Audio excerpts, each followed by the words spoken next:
성경 말씀은 신약성경 마태복음 9장 27절에서 31절입니다.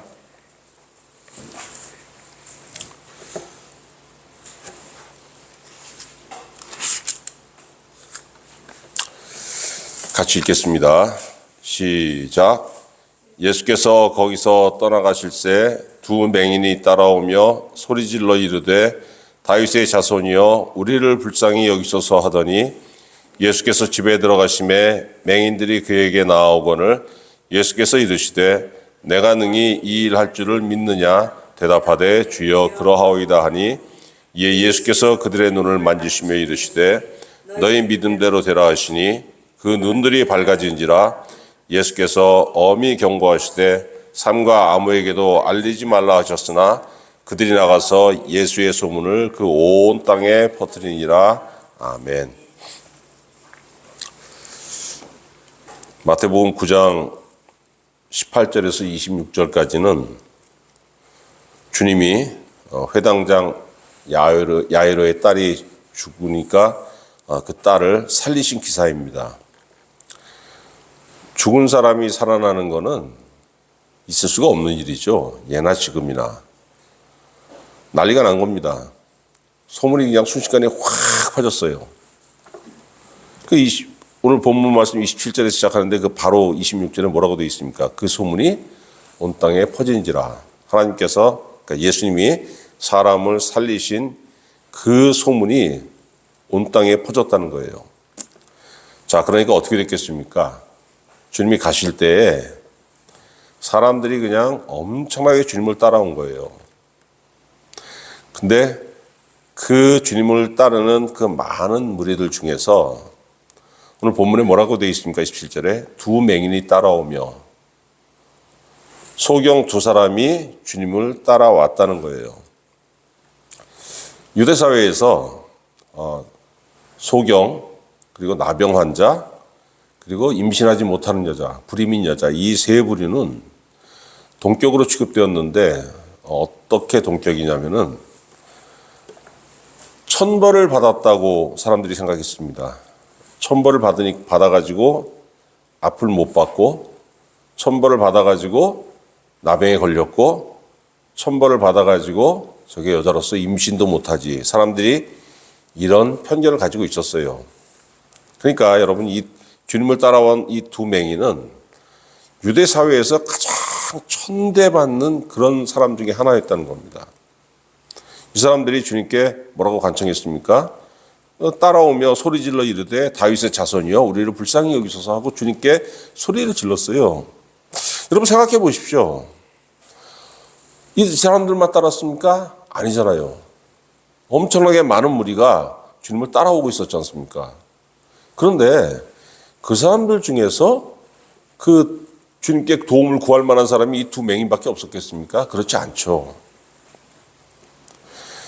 그런데 지금 여러분 본문에서는 뭐라고 하고 있냐면은 이 두 사람만이 주님에게 은혜를 간청하고 있었다는 겁니다. 나머지 사람들은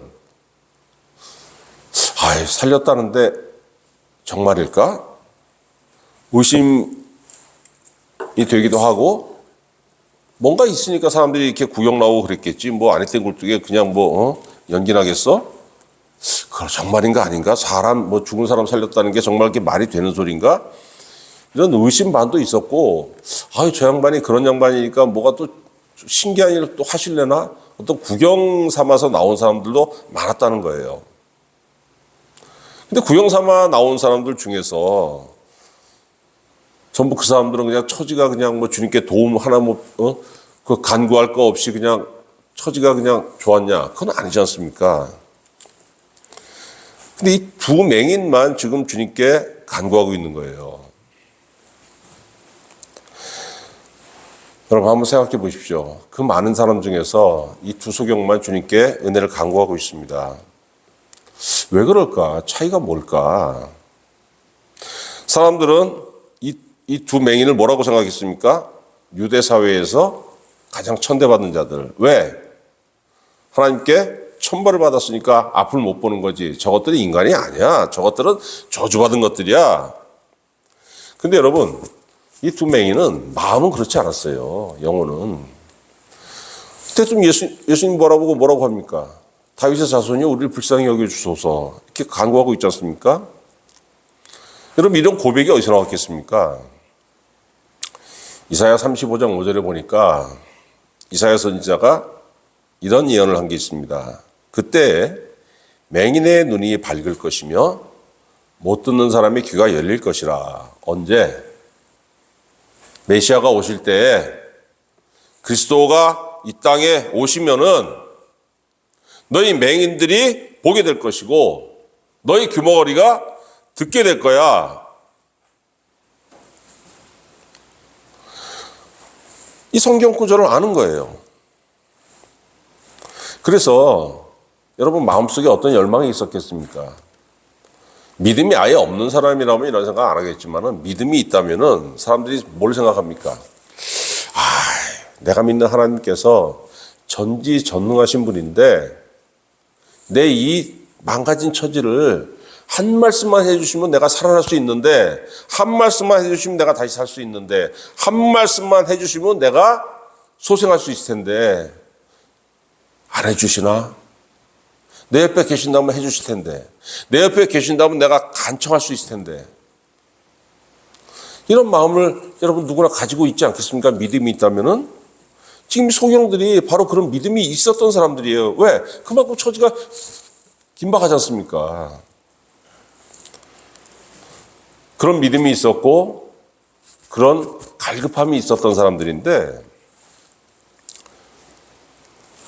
여러분 마태복음 4장 23절에 어떤 말씀이 있습니까? 예수께서 온 갈릴리에 두루 다니사 그들의 회상에서 가르치시며 천국복음을 전파하시며 백성 중에 모든 병과 모든 약한 것을 고치셨더라. 예수라는 분이 갑자기 나타나가지고 그냥 마을마다 다니면서 귀신 들린 사람에게서 귀신을 쫓아내고 병든 자를 낫게 하시고 죽은 자도 살리시고 이런 소문을 들은 거예요. 그리고 조금 전에 뭡니까? 조금 전에 죽은 야이로의 딸, 회당장 야이로의 딸도 살리셨다는 소문을 이 두 맹인들이 들은 겁니다. 야, 똑같은 걸 듣고 똑같은 걸 봤는데 반응이 다른 겁니다. 사람들은 와, 신기하다. 누구냐? 마술사인가? 혹시 그리스도야? 이런 의심 반, 믿음 반, 구경거리 반 이런 마음 가지고 나왔는데 이 두 사람은 어떤 마음으로 나왔습니까? 그리스도네. 우리가 바라던 메시아네. 이 마음 가지고 나온 거예요. 여러분 그래서 지금 뭐라고 부르고 있어요? 다윗의 자손이여 이렇게 부르고 있지 않습니까? 여러분 그 복음서에 보면은 그 유대인들이 주님한테 다윗의 자손이여 부르는 그런 구절이 몇 구절이 있습니다. 이게 무슨 뜻이냐면요. 당신은 이사야 선지자가 예언한 그리스도입니다. 이 고백이에요. 뭘 근거해 가지고 이런 믿음을 가지고 있느냐? 이사야 11장 1절에 보니까 이사야 선지자가 또 어떤 예언을 했냐면은 이새의 줄기에서 한 싹이 나며 그 뿌리에서 한 가지가 나서 결실할 것이요. 이새가 누구냐면 여러분 다윗의 아버지입니다. 이새의 줄기. 그러니까 다윗의 줄기. 다윗의 후손 중에서 한 싹이 나며 그 뿌리에서 한 가지가 나서 결실할 것이요. 이게 누구냐면 메시아 그리스도에 대한 예언입니다. 그렇기 때문에 사람들이 확실히 아는 건 뭐냐면 그리스도가 오신다면은 그가 바로 누구냐면 다윗의 그 후손 중에서 그리스도가 오시겠구나. 사람들이 알고 있었어요. 그거는. 그렇기 때문에 다윗의 자손이 하는 건 당신은 다윗의 바로 그 자손. 다윗의 그 후손들이 많지 않습니까? 근데 그 아무 자손 그걸 얘기하는 게 아니고 다윗의 자손. 당신은 바로 다윗의 그 자손. 어떤 자손? 이사야 선지자가 예언한 그 자손, 다윗의 혈통 중에서 메시아로 오실 분, 다윗의 혈통 중에서 그리스도로 오실 분, 그분이 바로 당신입니다. 이 고백이에요. 다윗의 자손이여 하는 이런 고백은. 그러니까 여러분 입으로 확실하게 뭘 고백한 거냐면은 신앙을 확실하게 고백한 거예요. 그때 여러분 예수님 어떻게 반응하셨습니까? 28절에 예수께서 집에 들어가시매 주님이 집에 들어가 버리셨어요. 그러니까 맹인이 같이 따라 들어갔습니다. 다른 사람들 다 집 밖에 있는데 이 두 소경만 따라 들어간 거예요. 주님이 뭐라고 하십니까? 그들에게. 다시 물어보시죠. 내가 능히 이 일 할 줄을 믿느냐? 대답하되 주여 그러하오이다. 여러분 집이 이 집 밖과 집 안에 이게 분위기를 한번 생각해 보십시오. 집 밖은 지금 어떻습니까? 사람들이 그냥 그 수백 수천 명이 따라오면서 그냥 지들끼리 수군거리고 어떤 사람은 주님을 바라보고 와 환호하는 사람도 있을 것이고 난리도 아니잖아요. 지금 밖은. 그러니까 막 뭐가 있습니까, 여러분? 군중심리라는 게 있어요. 군중심리. 막 휩싸이는 분위기 막 그런 거. 그래서 내 믿음도 없는데 그냥 막 덩달아 그냥 와 그냥 마치 내가 무슨 대단한 믿음에 있는 것처럼 예수님을 바라보는 사람도 있을 것이고 뭔가 막 그냥 일어날 것 같은 그런 분위기가 밖에 형성돼 있는데 집은 어떻습니까? 그런 게 없잖아요. 구경꾼도 없고 선동가도 없고 누구만 있습니까? 오직 나와 예수님. 예수님이 그런 어떤 그 외부적인 이 사람들의 믿음을 어떻게 방해하거나 믿음을 더 그냥 이렇게 꾸며줄 만한 그런 것이 없는 그런 집안에서 딱 그냥 1대1로 말씀하신 거예요. 고쳐달라고? 내가 이 일할 줄 너희 진짜 믿어? 하니까 뭐라 그래요? 대답이 주여 그러하오이다. 여러분 27절은 뭐예요? 뭐라고 불렀습니까? 다윗의 자손이라고 불렀잖아요. 다윗의 자손도 당신은 메시아고 그리스도입니다 하는 고백이에요. 그런데 이 고백은 뭐냐면은 객관적인 고백입니다. 성경에 보니까 그렇게 돼 있습니다. 객관적인 지식으로 나는 당신을 고백합니다. 그런데 28절은 뭡니까? 다윗의 자손이 아니고 뭐라고 하고 있습니까? 주여. 오히려 분위기가 차분해지니까 주님에 대한 신앙이 더 발전한 거예요. 여러분 진짜 믿음은 뭡니까? 진짜 믿음이라는 거는 환경에 지배되지 않는 겁니다. 내가 예수님을 믿으면은 어떤 분위기가 형성돼 있건 어떤 방해하는 분위기가 분위기가 나를 덮치건 아니면 내 믿음을 막 조성해주는 그 분위기가 덮치건 간에 변하지 않는 거예요. 흔들리지 않는 것이 참 믿음입니다. 이 사람도 어떻습니까? 차분한 분위기에서도 오히려 신앙이 더 발전하고 있잖아요. 아까는 내가 객관적인 지식에 의해서 선생님을 다윗의 자손 그리스도라고 고백했는데 이제는 내가 내 주관적인 삶, 주관적인 체험 그거에 의해서 내가 당신을 내 주님으로 고백합니다. 믿음이 더 발전하는 거예요, 여러분. 여러분 우리의 삶, 우리의 운명이라는 거는 언제 바뀌냐면은 예수님과 얽히는 순간에 바뀌어요. 물론 예수님과 얽히지 않아도 내 노력에 의해 가지고 어느 정도 조금 바꿀 수 있겠죠. 그러나 그것은 여러분 진정한 변화가 아닙니다. 진정한 변화는 언제 옵니까? 예수님과 얽히는 순간. 예수님과 얽힌다는 게 뭐예요? 하나님과 얽히는 거예요, 그게. 하나님 없이 살다가 하나님과 내 삶이 딱 얽히는 거예요. 그랬더니 여러분 29절에 주님 뭐라고 하세요? 주님이 그들의 눈을 만지시면서 이르시되 너희 믿음대로 되라. 야, 이게 얼마나 멋있는 말씀입니까? 그랬더니 어떻게 됐어요? 30절에 그들 눈들이 밝아진지라 보게 됐다는 겁니다. 믿음대로 네가 보게 될지니라 이렇게 말씀하신 게 아니고 네 눈이 떠져라 말씀하신 게 아니고 네 믿음대로 되라. 저렇게 내가 신앙 고백을 했는데 그 신앙 고백이 가식이었다면 이게 낫지가 않았다는 겁니다, 여러분. 그런데 그 신앙 고백이 진실했으니까 28절에 그렇게 대답하잖아요. 내가 이 일할 줄을 믿느냐 하니까 주여 그러하오이다. 그게 진실이었다는 거예요. 여러분 말과 믿음이 다른 사람이 얼마나 많습니까? 예수님 책망하시잖아요. 누가복음 6장 46절에 너희는 나를 불러 주여 주여 하면서도 어찌하여 내가 말하는 것을 행하지 아니하느냐. 누가복음 11장 39절에 주께서 이르시되 너희 바리새인은 지금 잔과 대접의 겉은 깨끗이 하나 너희 속에는 탐욕과 악득이 가독하도다.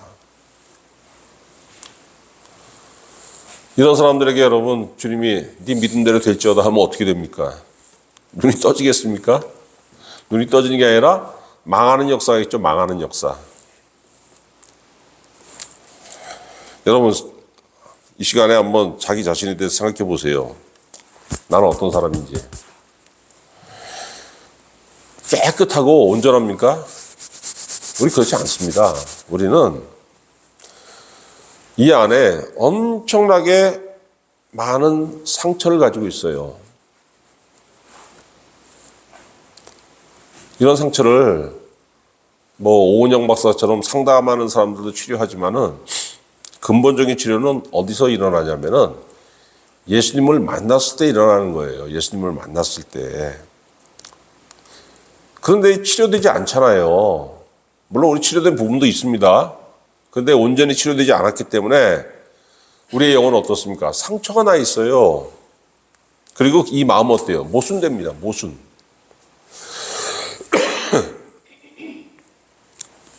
여러분 영혼이 상처가 나 있고 마음이 모순되어 있다는 것은 이게 무슨 뜻이냐면은 삶이 왜곡되어 있다는 겁니다. 아니 그럼 왜 우리가 고침 못 받죠? 고침 못 받는 이유가 뭡니까? 믿지 못하기 때문이죠. 주님 뭘 보고 고쳐주십니까? 조건 보고 고쳐주시는 게 아니라 믿음 보고 고쳐주시잖아요. 100% 말씀하시는 거 아닙니까? 네 믿음대로 될지어다. 내가 그렇게 해줄 수 있다는 믿음이 너에게 100% 있다면 될 것이요. 네가 말은 믿는다고 하지만 네 마음으로 믿지 못하면 안 된다는 거 아닙니까? 여러분 우린 소경이 아니에요. 우리 두 눈이 멀쩡합니다. 우리 귀머거리도 아닙니다. 다 듣습니다. 그럼에도 불구하고 보지 못하고 듣지 못해요. 왜? 믿음이 없으니까. 여러분 믿음이 없다는 건 뭐냐면은 하나님을 신뢰하지 못한다는 겁니다. 에이 고쳐주시겠어. 신뢰가 없으니까 뭐가 안 됩니까? 기도가 안 나가죠. 기도가. 근데 여러분 이 두 소경은 눈은 멀었는데 영혼의 눈은 정상인 사람들이에요. 영혼의 귀는 뻥 뚫린 사람들입니다.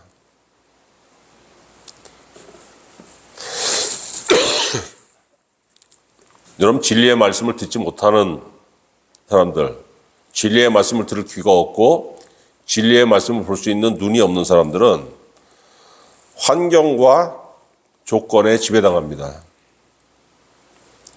그러니까 어때요? 맨 들리는 게 헛소리예요. 헛소리. 헛소리 듣고 헛소리를 믿고 어제는 믿었다가 주님 해주실 것 같아요 하다가 누가 부정적인 소리 한마디 하면 아이고 팍 꺾여버립니다. 잠언 17장 4절에 악을 행하는 자는 사악한 입술이 하는 말을 잘 듣고 거짓말을 하는 자는 악한 여가 하는 말에 귀를 기울이느니라. 남에게 잘 속는 사람들 있죠. 사람들은 그렇습니다. 순진해서 그렇다고. 천만의 말씀이요. 마음이 왜곡되어 있으니까 속는 거예요. 진리에 서 있어 보세요. 하나님께서 옳다고 인정하시는 그 기준이 내 앞에 딱, 내 안에 딱 서 있어 보세요. 누가 헛소리 하면 바로 압니다. 저게 왜 헛소리야? 왜 거짓말을 하고 그래? 흔들리지 않습니다. 절대로. 여러분 사도행전 7장 51절에 스데반 집사가 복음에 반대하는 사람들에게 뭐라고 하냐면은 목이 곧고 마음과 귀에 할례를 받지 못한 사람들아 하고 책망을 합니다. 우리가 진리를 듣지 못한다면은 마음과 귀에 할례를 받지 못했다는 얘기예요. 그러니까 진리를 따르지 않고 허탄한 것을 좋아하죠. 디모데후서 4장 3절 사도 바울이 성령에 감동돼서 이런 예언을 했습니다. 때가 이르리니 사람이 바른 교훈을 받지 아니하며 귀가 가려워서 자기의 사욕을 따를 스승을 많이 두고 또 그 길을 진리에 돌이켜 허탄한 이야기를 따르리라. 이렇게 예언했습니다. 여러분, 이 시대가 얼마나 맞습니까? 정말 돈이면 다, 이 세상에 돈이면 다. 돈에 환장한 세대. 어제 뉴스를 보니까 그 이름 까먹었는데 무슨 클럽 같은 데인데 허가는 음식점으로 맡아놓고 들어가면 도박을 한대요. 포카 도박을. 주로 20대, 30대 애들이 모여 있는데 판돈이 몇십만 원, 몇백만 원이 아니고 1,000만 원이 넘어간답니다. 그거 다 어디서 났겠습니까? 다 카드빚이에요. 일확천금. 거기에 눈이 휙 돌아가가지고 땁니까, 여러분? 다 잃죠. 돈에 환장한 세대 아닙니까? 왜? 믿음이 없으니까. 믿음이 없는 거는 듣지 못해서가 아니에요. 들을 생각을 안 해서 그렇습니다. 여러분, 이런 사람들의 특징이 또 뭔지 아세요? 뭐가 잘못되면은 절대 내 탓이 없습니다. 반성이 없어요. 그러니까 남 탓, 어느 놈이 나 속였어, 하나님 탓, 정부 탓. 절대 내 탓이 없어요. 환경이 안 좋아, 뭐가 안 좋아. 여러분, 믿음으로 살아보세요. 저는 이 설교 준비하면서 깜짝 놀랐어요. 29절에 너희 믿음대로 되라.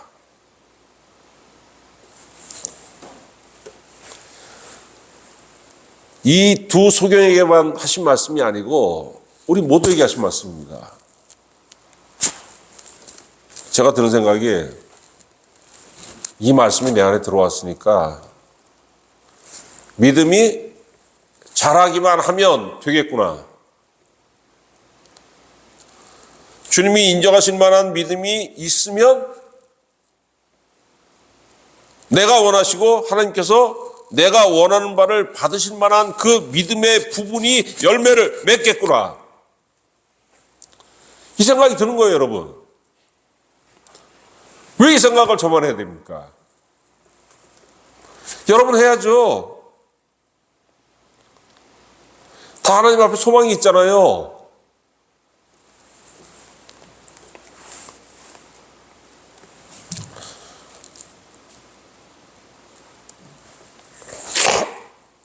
사람의 운명이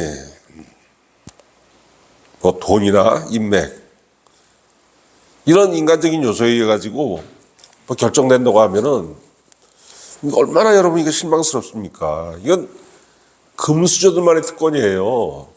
이 사회의 금수저 몇 %나 됩니까? 물론 내가 금수저면 좋겠죠. 아니지 않습니까? 근데 현실은 아니잖아요. 그런데 정말로 은혜가 뭐냐면은 내 운명은 이런 인간적인 요소에 의해서 결정되는 게 아니고 주님 앞에서 믿음에 의해서 결정된다는 거예요. 여러분, 흑수저들에게 이런 돈과 인맥 같은 거, 이거 얼마나 바라고 싶지만 바랄 수 없는 그림의 떡입니까?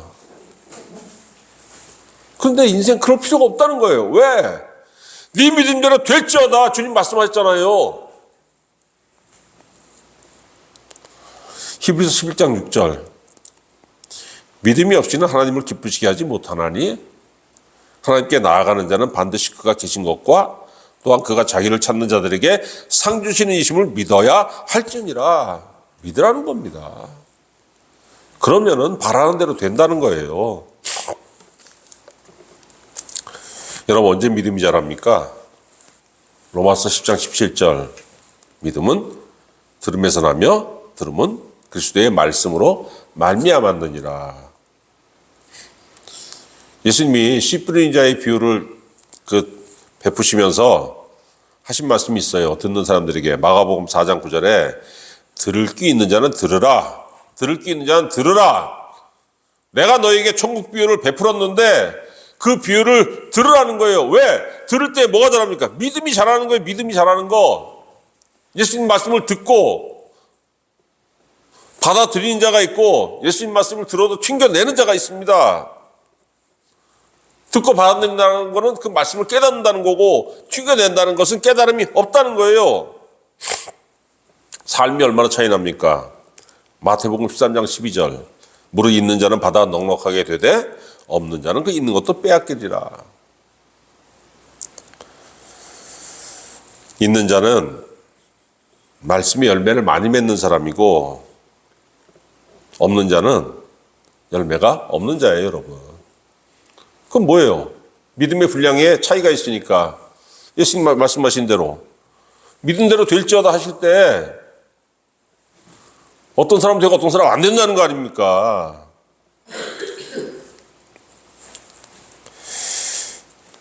여러분 요한계시록에 보니까 주님이 직접 말씀하셨습니다. 귀 있는 자는 성령이 교회들에게 하시는 말씀을 들을지어다. 이걸 주님이 직접 7번을 말씀하셨어요. 7번. 들으라는 겁니다. 들으라는 거. 근데 그 말씀을 누가 하신다고 했습니까? 교회들에게. 성령이 하신다고 했어요. 말씀을 듣고 싶은데 말씀이 들리지가 않습니다. 왜? 성령의 역사가 없으니까. 성령 언제 역사하십니까, 여러분? 기도할 때 역사하시잖아요. 마음에는 원이로되 육신이 약하도다. 마음에는 원이로되 기도가 없도다. 기도가 없으니까 성령 역사가 없고 성령 역사가 없으니까 말씀이 들리지 않는 겁니다. 맨날 방구석에 앉아가지고 말씀이 들리면 좋을 텐데 뭐가 이루어졌으면 좋겠는데 이래가지고 안 된다는 거예요, 여러분. 믿음이 자라질 않는다는 겁니다. 그러면은 뭘 해야 돼요? 기도를 하면서 말씀을 듣고 기도를 하면서 성경을 보고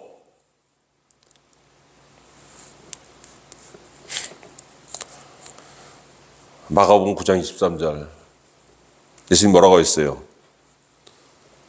귀신을요 간질에 걸리고 벙어리 되고 한 그 아들을 데리고 나왔는데 제자들이 못 고쳤잖아요. 그랬더니 그 아이의 아버지가 예수님 보고 뭐라고 합니까? 무엇이든지 하실 수 있거든 해주시옵소서. 예수님 뭐라고 하세요? 할 수 있거든이 무슨 말이냐? 믿는 자에게는 능치 못함이 없느니라 이렇게 말씀하셨습니다. 그 말씀하신 예수님이 오늘 또 본문 말씀하시잖아요. 내가 능히 이 일할 줄을 믿느냐 물어보시고 너의 믿음대로 되라.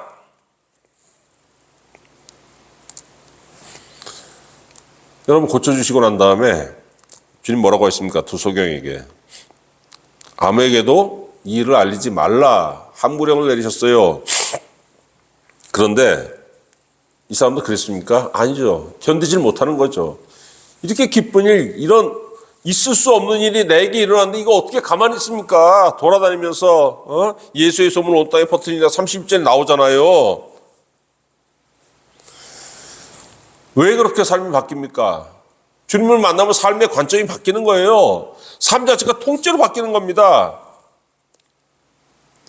교회 나와라 해서 나오는 게 아니고 삶이 통째로 바뀌었기 때문에 평생 동안 예수를 믿는 믿음으로 사는 사람이 돼버린 겁니다. 그럴 수밖에 없는 거죠. 이런 일을 겪고도 이런 은혜를 받고도 예수 믿는 믿음을 갖지 않는다는 거는 여러분 이거 망하는 거 아닙니까? 망하는 인생. 여러분 인간의 운명은 타고나는 거 아닙니다. 그런 게 어디 있습니까?